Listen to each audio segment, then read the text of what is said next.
Hello friends, welcome to my channel. ಇವತ್ತು ನಾನು ಮಾಡ್ತಾಯಿದ್ದೀನಿ ಟೇಸ್ಟಿಯಾದ ಚೀಸ್ ಬಸ್ಟ್ ಪಿಜ್ಜಾ.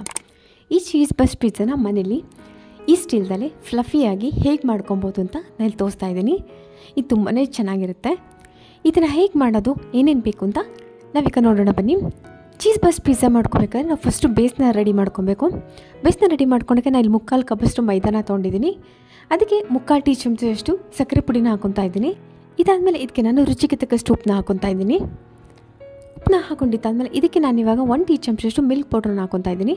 ಮೊದಲು ಅರ್ಧ ಟೀ ಚಮಚ, ಆಮೇಲೆ ಅರ್ಧ ಟೀ ಚಮಚ ಹಾಕ್ಕೊಂಡೆ. ಈಗ ಇದಕ್ಕೆ ನಾನು 1/2 ಟೀ ಚಮಚದಷ್ಟು ಮಿಕ್ಸೆಡ್ ಹರ್ಬ್ಸ್ನ ಹಾಕೊತಾ ಇದ್ದೀನಿ. ಅಂದರೆ ಇವಾಗ ಓರಿಗ್ಯಾನೋ ಅಥವಾ ಮಿಕ್ಸೆಡ್ ಹರ್ಬ್ಸ್ ಬರುತ್ತಲ್ಲ, ಅದನ್ನು ಹಾಕ್ಕೊಂಡಿದ್ದೀನಿ. ನೀವು ಬೇಕಾದ್ರೆ ಬರೀ ಓರಿಗ್ಯಾನೋ ಕೂಡ ಹಾಕೊಬೋದು.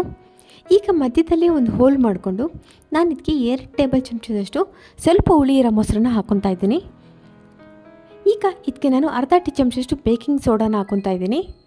ಜೊತೆಗೆ 3/4 ಟೀ ಚಮಚದಷ್ಟು ಬೇಕಿಂಗ್ ಪೌಡ್ರನ್ನು ಕೂಡ ಹಾಕ್ಕೊಂಡಿದ್ದೀನಿ. ಈಗ ಇದನ್ನೆಲ್ಲ ಚೆನ್ನಾಗಿ ಮಿಕ್ಸ್ ಮಾಡ್ಕೊತಾ ಇದ್ದೀನಿ. ಈಗ ಇದಕ್ಕೆ ಸ್ವಲ್ಪನೇ ನೀರನ್ನ ಹಾಕ್ಕೊಂಡು ಚಪಾತಿ ಹಿಟ್ಟು ಕಲಿಸ್ಕೊತೀವಲ್ಲ ಆ ಥರ ಕಲಿಸ್ಕೊಬೇಕು. ಅಂದರೆ ಚಪಾತಿ ಹಿಟ್ಟಿಗಿಂತ ಸ್ವಲ್ಪ ಮೃದುವಾಗಿ ಕಲಿಸ್ಕೊಬೇಕು. ಈಗ ನೋಡಿ, ನಾನು ಸ್ವಲ್ಪನೇ ನೀರನ್ನ ಹಾಕ್ಕೊಂಡು ಇದನ್ನು ಮೃದುವಾದ ಹಿಟ್ಟಾಗಿ ನಾದ್ಕೊತಾ ಇದ್ದೀನಿ. ತುಂಬ ತೆಳ್ಳಕ್ಕೂ ಕೂಡ ಮಾಡ್ಕೊಬಾರ್ದು. ಈಗ ಹಿಟ್ಟು ಕಲಿಸ್ಬೇಕಾದ್ರೆ ಸ್ವಲ್ಪ ಸಾಫ್ಟ್ ಆಗಿಬಿಟ್ರೆ ಇದಕ್ಕೆ 2 ಟೀ ಚಮಚದಷ್ಟು ಮೈದಾನ ಕೂಡ ಸೇರಿಸ್ಕೊಬೋದು. ಹಿಟ್ಟನ್ನ ಒಂದು 5 ನಿಮಿಷದವರೆಗೂ ಚೆನ್ನಾಗಿ ಈ ಥರ ಕಲಿಸ್ಕೊಬೇಕು.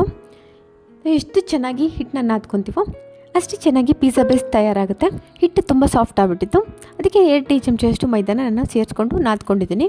ಈಗ ಇದಕ್ಕೆ ನಾನು ಅರ್ಧ ಟೀ ಚಮಚದಷ್ಟು ಬೆಣ್ಣೆನ ಹಾಕೊತಾ ಇದ್ದೀನಿ. ರೂಮ್ ಟೆಂಪ್ರೇಚರಲ್ಲಿ ಇರಬೇಕು ಬೆಣ್ಣೆ. ಇದ್ರ ಜೊತೆಗೆ 1 ಟೀ ಚಮಚದಷ್ಟು ಎಣ್ಣೆನೂ ಕೂಡ ಹಾಕೊತಾ ಇದ್ದೀನಿ. ಈಗ ಇವೆರಡನ್ನೂ ಸೇರಿಸ್ಕೊಂಡು 3 ರಿಂದ 4 ನಿಮಿಷದವರೆಗೂ ಹಿಟ್ಟನ್ನ ಚೆನ್ನಾಗಿ ನಾದ್ಕೊತೀನಿ. ಈಗ ನೋಡಿ, ನಾನು ಹಿಟ್ಟನ್ನ ಚೆನ್ನಾಗಿ ನಾದ್ಕೊಂಡಿದ್ದೀನಿ.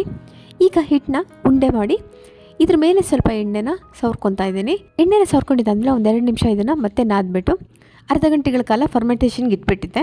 ಈಗ ನೋಡಿ, ಅರ್ಧ ಗಂಟೆ ಆಗಿದೆ, ಹಿಟ್ಟು ಫರ್ಮೆಂಟ್ ಆಗಿದೆ. ಈಗ ಈ ಹಿಟ್ಟನ್ನ ನಾನು ಒಂದು ತಟ್ಟೆನ ಉಲ್ಟಾ ಮಾಡ್ಕೊಂಡಿದ್ದೀನಿ.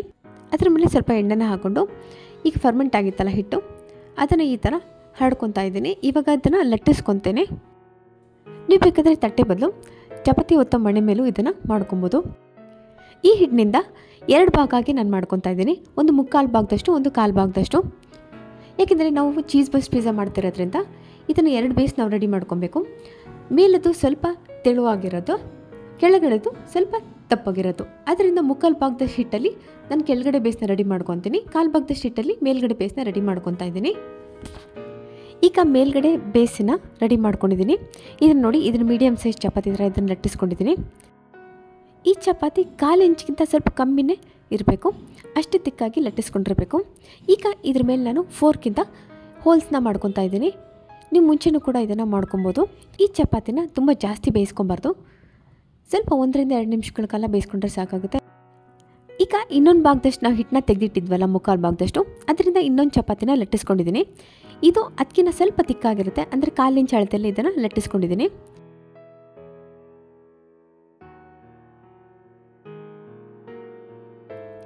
ಈಗ ಮೊದಲನೇ ಬೇಸ್ಗೆ ಹೇಗೆ ಹೋಲ್ಸ್ನ ಮಾಡ್ಕೊಂಡಿದ್ವೋ ಅದೇ ಥರನೇ ಕೆಳಗಡೆದಕ್ಕೂ ಕೂಡ ನಾನು ಹೋಲ್ಸ್ನ ಮಾಡ್ಕೊಂಡಿದ್ದೀನಿ. ಕೆಳಗಡೆ ಇವಾಗ ಚೀಸ್ ಸ್ಪ್ರೆಡ್ನ ಹರಡ್ಕೊತಾ ಇದ್ದೀನಿ. ನೀವು ಬೇಕಾದ್ರೆ ನಾರ್ಮಲ್ ಚೀಸ್ ಕೂಡ ಹರಡ್ಕೊಬೋದು.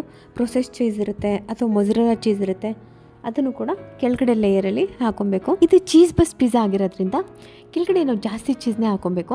ಅದರಿಂದ ನಾನು ಚೀಸ್ ಸ್ಪ್ರೆಡ್ನು ಕೂಡ ಹರಡ್ಕೊಂಡಿದ್ದೀನಿ. ಜೊತೆಗೆ ಸ್ಲೈಸ್ ಚೀಸ್ ಇರುತ್ತಲ್ಲ, ಅದನ್ನು ಕೂಡ ಹಾಕೊತಾ ಇದ್ದೀನಿ. ನೀವು ಬೇಕಂದರೆ ಜಾಸ್ತಿ ಚೀಸ್ ಕೂಡ ಹಾಕೊಬೋದು. ಈಗ ನಾವು ತವಾ ಮೇಲೆ ಚಪಾತಿನ ರೆಡಿ ಮಾಡ್ಕೊಂಡಿದ್ವಲ್ಲ, ಅದನ್ನು ಇದ್ರ ಮೇಲೆ ಈ ಥರ ಇಟ್ಕೊತಾ ಇದ್ದೀನಿ. ನಮ್ಮ ಮೇಲ್ಗಡೆ ಬೇಸ್ಗಿಂತ ಕೆಳಗಡೆ ಬೇಸ್ನ ಅಗಲವಾಗಿ ಲಟ್ಟಿಸ್ಕೊಂಡಿರಬೇಕು. ಏಕೆಂದರೆ ನಾವು ಈ ಥರ ಫೋಲ್ಡ್ ಮಾಡ್ಕೊಬೇಕಾಗತ್ತೆ. ನಮ್ಮ ಮೇಲ್ಗಡೆ ಬೇಸ್ನ ಸ್ವಲ್ಪ ಜಾಸ್ತಿ ಕುಕ್ ಮಾಡ್ಕೊಂಡಿರೋದ್ರಿಂದ ಸ್ವಲ್ಪ ಡಿಫ್ರೆಂಟಾಗಿ ಕಾಣಿಸ್ತಿದೆ, ಬಟ್ ಆದರೆ ಎರಡೂ ಸೇಮೇನೆ. ಈಗ ಮೇಲಿಂದ ರೆಡಿಮೇಡ್ ಪಿಜ್ಜಾ ಸಾಸ್ನ ನಾನು ಹರಡ್ಕೊತಾ ಇದ್ದೀನಿ. ಪೂರ್ತಿಯಾಗಿ ತುದಿವರೆಗೂ ನಾವು ಚೆನ್ನಾಗಿ ಪಿಜ್ಜಾ ಸಾಸ್ನ ಹರಡ್ಕೊಬೇಕು. ಈಗ ಇದ್ರ ಮೇಲೆ 1 ಲೇಯರಷ್ಟು ಮೊಜರೆಲ್ಲಾ ಚೀಸ್ನ ಹರಡ್ಕೊತಾ ಇದ್ದೀನಿ.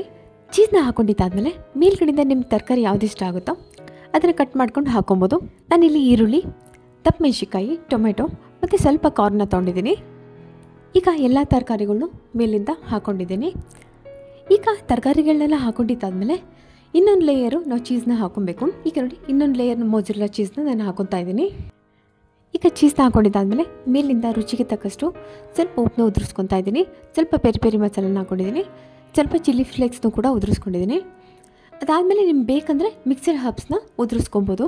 ಇದನ್ನು 200 ಡಿಗ್ರಿ ಸೆಲ್ಸಿಯಸಲ್ಲಿ 15ರಿಂದ 20 ನಿಮಿಷ ಇದನ್ನು ಬೇಕ್ ಮಾಡ್ಕೊತೀನಿ. ನೀವು ಬೇಕಂದರೆ ಕಡಾಯಿ ಅಥವಾ ಕುಕ್ಕರಲ್ಲಿ ಒಂದು ಗ್ರಿಲ್ನ ಇಟ್ಕೊಂಡು ಅರ್ಧ ಗಂಟೆಗಳ ಕಾಲ ಮೀಡಿಯಮ್ ಉರಿಯಲ್ಲಿ ಬೇಕ್ ಮಾಡ್ಕೊಬೇಕು. ಈಗ ನೋಡಿ ಪಿಜ್ಜಾ ಬೇಕಾಗಿದೆ. ಈಗ ನಮ್ಮ ರುಚಿಯಾದ ಚೀಸ್ ಬಸ್ಟ್ ಪಿಜ್ಜಾ ರೆಡಿಯಾಗಿದೆ. ಈಗ ಇದನ್ನು ಕಟ್ ಮಾಡ್ಕೊತಾ ಇದ್ದೀನಿ. ಈ ವಿಡಿಯೋ ನಿಮ್ಗೆ ಇಷ್ಟ ಆಗಿದ್ರೆ ಲೈಕ್ ಮಾಡಿ, ಶೇರ್ ಮಾಡಿ, ಸಬ್ಸ್ಕ್ರೈಬ್ ಮಾಡಿ.